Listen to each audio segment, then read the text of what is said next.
Bismillahirrahmanirrahim. Assalamualaikum warahmatullahi wabarakatuh. Perkenalkan, nama saya Megawati Rustan dengan nomor induk mahasiswa N0121135 dari Program Studi Sastra Indonesia, Fakultas Ilmu Budaya, Universitas 11 Maret, Surakarta. Di sini saya akan mereview kembali hasil webinar Dreamsea Manuskrip yang mengangkat tema pemanfaatan manuskrip digital dalam bidang akademik. Kegiatan webinar ini menghadirkan 3 orang-orang hebat. Yang pertama, Giuseppina Monaco, University of Naples dari Italia. Yang kedua, Bapak Muhammad Nida Fadlan, Dreamsea UIN Syarif Hidayatullah Jakarta, Indonesia. Dan Bapak Asep Yuda Wirajaya, Manasa Solo, Universitas 11 Maret, Surakarta, Indonesia. Webinar ini diselenggarakan pada tanggal 8 Desember 2021 melalui via Zoom meeting dan live on YouTube Dreamsea Manuskrip. Sebagai pengantar, webinar Dreamsea menampilkan sebuah tayangan video yang di dalamnya terdapat perempuan melakukan sinden dengan suara yang merdu dan diiringi sebuah manuskrip. Dalam video ini juga menjelaskan tentang peristiwa hujan di negara Mekah pada tahun 1327 bulan Haji 21 hari waktu subuh, dan pada tahun 1333 Hijriah tidak adanya orang yang berangkat haji dikarenakan pada saat itu Istanbul berperang terlalu kuat dan kapal pun tidak datang, semua barang terlampaui. Sebagai pengantarnya juga menjelaskan makna dari manuskrip itu yang merupakan sumber tertulis peninggalan nenek moyang untuk generasi. Keberadaannya dibubuhkan untuk inspirasi dalam setiap permasalahan kehidupan, baik itu intelektual, individual, dan permasalahan identitas atau permasalahan kebangsaan. Di Indonesia, keberadaan manuskrip melimpah dan telah didukung oleh berbagai pihak. Berbagai pelestarian manuskrip telah digelorakan seiring kampanye, khususnya dalam media elektronik. Bahkan upaya tersebut telah didukung oleh pemerintah melalui Undang-Undang Nomor 43 Tahun 2007 tentang Perpustakaan dan Undang-Undang Nomor 5 Tahun 2017 tentang Pemajuan Kebudayaan. Regulasi tersebut mempertegas polisi manuskrip sebagai objek kebudayaan yang bukan hanya dilestarikan dan disimpan, tapi mesti diketahui isinya oleh masyarakat. Memasuki materi pertama dengan topik pemanfaatan manuskrip digital oleh Bapak Asep Yuda Wirajaya. Dalam perkenalannya, ia menjelaskan terlebih dahulu mengenai naskah kuno yang telah dipandang sebelah mata. Padahal nilai kearifan lokalnya dapat dimanfaatkan sebagai sumber inspirasi, tantangan, dan peluang yang perlu disikapi secara bijak. Problem dan tantangan yang ada di Indonesia, keberadaan sastra kuno terancam punah akibat iklim yang begitu ekstrim dan bencana alam yang selalu mengecam, sehingga minimnya aktivitas digitalisasi. Ia mengungkapkan digitalisasi ada 3 tahapan. Yang pertama, membuat versi digital dari manuskrip yang telah ditentukan. Tahap kedua, membuat versi e-manuskrip. Ini telah banyak dilakukan, bahkan telah diunggah di website museum, perpustakaan, atau institusi. Tahap ketiga yaitu pemanfaatan isi manuskrip untuk kepentingan yang lebih luas, namun saat ini belum banyak dilakukan. Pemanfaatan naskah digital dalam bidang akademik. Sebelum tahun 2006, digitalisasi belum masif terdengar di telinga mahasiswa, sehingga mereka selalu beranggapan dengan mitos bahwa mencari naskah itu sulit, masa depan suram, lama lulus, sehingga peminat filologi sangat sedikit. Untungnya Kang Oman memperkenalkan digital dengan pelatihan, sehingga sejak itu mahasiswa peminat filologi meningkat, dan mahasiswa diperkenalkan untuk mengetahui naskah digitalisasi dari luar negeri, misalnya British Library, Leiden, SAUS, Prancis, Malaysia, Dreamsea, Harvard University, Berlin, dan Singapura. Adapun yang terdapat di dalam negeri misalnya Litbang Lektur Kemenak, PNRI, dan koleksi masyarakat. Filologi mematahkan mitos yang tadinya buruk menjadi baik, seperti masa tunggu kerja lebih relatif cepat, skripsi lebih cepat selesai tepat waktu, bisa diikutkan dalam memanfaatkan program kreativitas mahasiswa, dan dengan memanfaatkan naskah digital, memberikan peluang ke mahasiswa untuk mempresentasikan dalam forum nasional dan bahkan internasional, dan membuat jurnal artikel berbasis sintak. Strategi yang dapat diterapkan. Pada semester awal, materi filologi telah dimasukkan tentang digitalisasi bahwa mencari naskah itu mudah. Masuk filologi di semester 5 sudah bisa merancang-rancang skripsi, agar di semester 6 skripsi sudah di tangan, tinggal menyelesaikan analisisnya. Kemudian di semester 7 sudah bisa selesai dan semester 8 sudah dapat lulus. Pada semester lanjut lebih menekankan pada praktikum. Ada praktikum lab filologi, digitalisasi, dan tekstologi. Bagaimana menangani sebuah naskah? Pada strategi ketiga lebih melibatkan mahasiswa, mulai dari penelitian, proyek, pengabdian, yang mengkolaborasikan antara dosen dan mahasiswa secara profesional.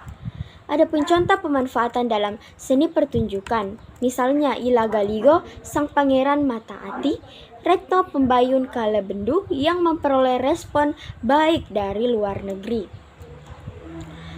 Misalnya Risang Tetuka diambil dari Serat Pustaka Raja Purwa yang ada di Museum Radio Pustaka Solo. Risang Tetuka adalah naskah kuno menjadi kitab suci para dalang yang ditransformasikan ke dalam berbagai macam seni atau wayang kulit, wayang orang, sandiwara, drama, film, dan lain-lain.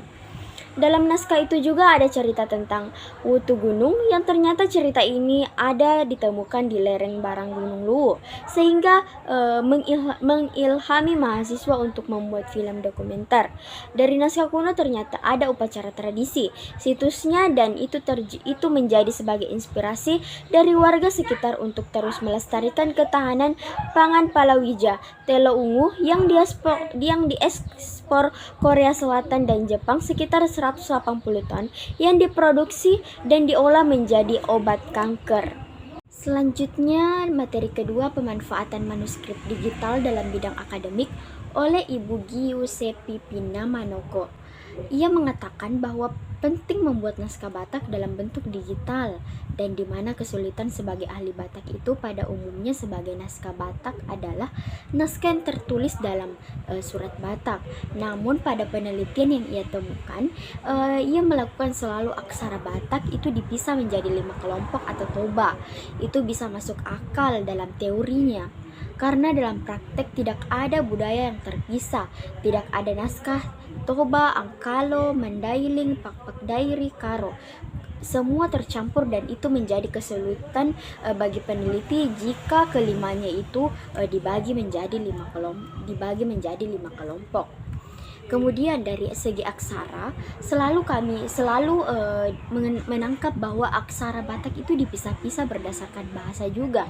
Padahal dari segi praktik waktu itu ia temukan masuk dalam mempelajari suatu naskah sama sekali tidak ada perbedaan, dan kita bisa menemukan huruf yang lebih khusus dan mendaili, toba dan mendaili. Dari segi media tertulis, naskah Batak biasanya ada seperti naskah bambu, misalnya surat ancaman, surat cinta, atau juga retapan sedih. Kemudian naskah tulang bisa menjadi ajimat, dan naskah kulit kayu itu dibuat dengan kulit pohon Aquilaria disusun oleh klak-klak atau permukaan tulisan dan kampak sebagai sampulnya. Buku catatan seorang pendeta Batak atau datu atau murid-muridnya sebagai pelengkap ajaran ilisan. Kemudian jumlah naskah Batak di dunia itu lebih dari 1.500 Batak mas di 19 negara, salah satunya Austria, Netherlands, Belgium, Denmark, Indonesia, Irlandia, Italia, Jepang, Jerman, Kanada, Malaysia, France, Rusia, Switzerland, Ukraina, United States, United Kingdom, dan Vatikan.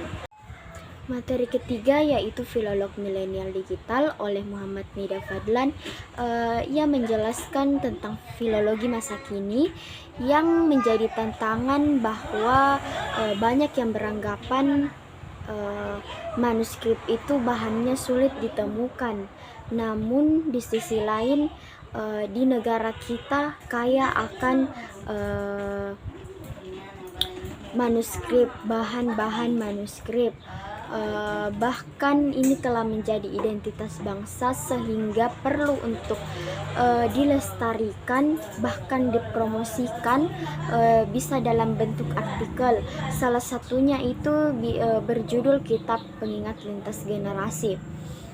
Nah, itu bisa memperoleh banyak apresiasi dari berbagai pihak, karena ini bukan hanya sekedar membaca, bukan pula sekedar menghafal, namun bagaimana kita menjaga, melestarikan, dan menjunjung tinggi apa yang menjadi kekayaan negara kita, bangsa kita Indonesia.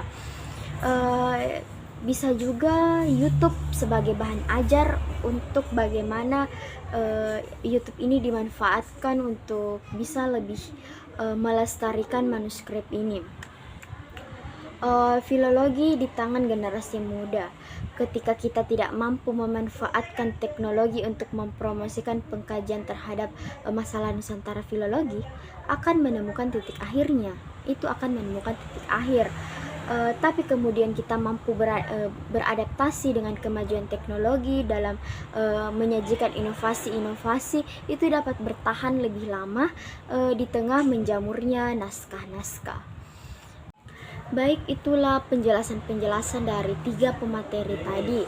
Kemudian digagas kembali simpulan dari pemateri pertama, Bapak Asep Yuda Wirajaya. Ia mengatakan filologi ini identik dengan kekunoan, tapi tantangannya adalah bagaimana kita di era sekarang membuat suatu yang kuno itu menjadi kekinian dan menjadi keren. Itu dapat dilakukan dengan ilmu lain, kolaborasi dengan ahli-ahli lain, sehingga kita bisa menghasilkan suatu karya bagi kemanusiaan dan dunia. Baik, itulah hasil review saya dalam webinar Dreamsi Manuskrip yang mengangkat tema pemanfaatan manuskrip digital dalam bidang akademik yang diselenggarakan pada tanggal 8 Desember 2021 melalui via Zoom meeting dan live on YouTube Dreamsi Manuskrip. Lebih dan kurangnya mohon dimaafkan karena kesempurnaan hanyalah milik Tuhan Yang Maha Kuasa. Saya Megawati Rustan mengucapkan banyak terima kasih. Wabillahi taufiq wal hidayah, waridhohi walinaya. Wassalamualaikum warahmatullahi wabarakatuh.